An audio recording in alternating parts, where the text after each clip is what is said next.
here we are, celebrating the culmination of the 18-month-long project launched back in 2020.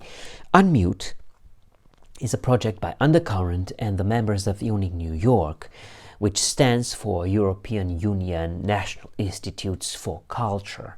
I was happy to be invited by the Romanian Cultural Institute in New York, and I want to use this occasion to thank Deputy Director Luisa Tuntuc for the call and support throughout, the Director Dorian Brania, and of course to the Romanian Cultural Institute in Bucharest, co-curators Daina, Mattis and Melinda, Wang. I'm truly grateful for your vision. At its core, Unmute stands for togetherness, a stab at what two artists coming from two different continents and with different backgrounds can bring to the table as collaborators in the face of an ongoing global pandemic of coronavirus disease. Much to my surprise and distress, I was not able to finally meet and greet the organizers in the flesh, as it were, to share my insight in situ with all the art lovers. I was and still am forced by law to remain in isolation due to an unfortunate twist of fate, ironically caused by COVID.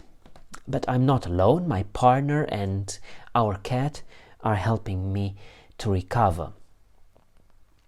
I was asked to share via this recording few thoughts on the process of collaboration with New York-based artist Sydney Shavers, with whom I was randomly paired at the very beginning of this project, and what a joy it was, and still is, to connect instantly and flawlessly with her.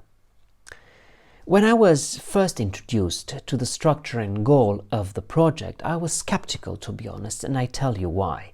Coming from a performance-informed practice, I thought to myself, how can I and Sydney, it's worth mentioning that Sydney's practice is also performative, could somehow overcome this massive issue, the screens of our laptops fashioning our inputs, and feel it's, if it's not too harsh of term, to describe where we are in this.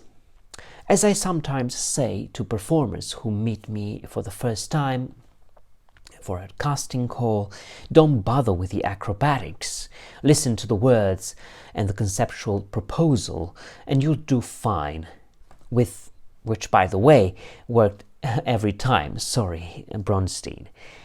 And the collaboration with Sydney happened to be likewise helped by our fascination with language.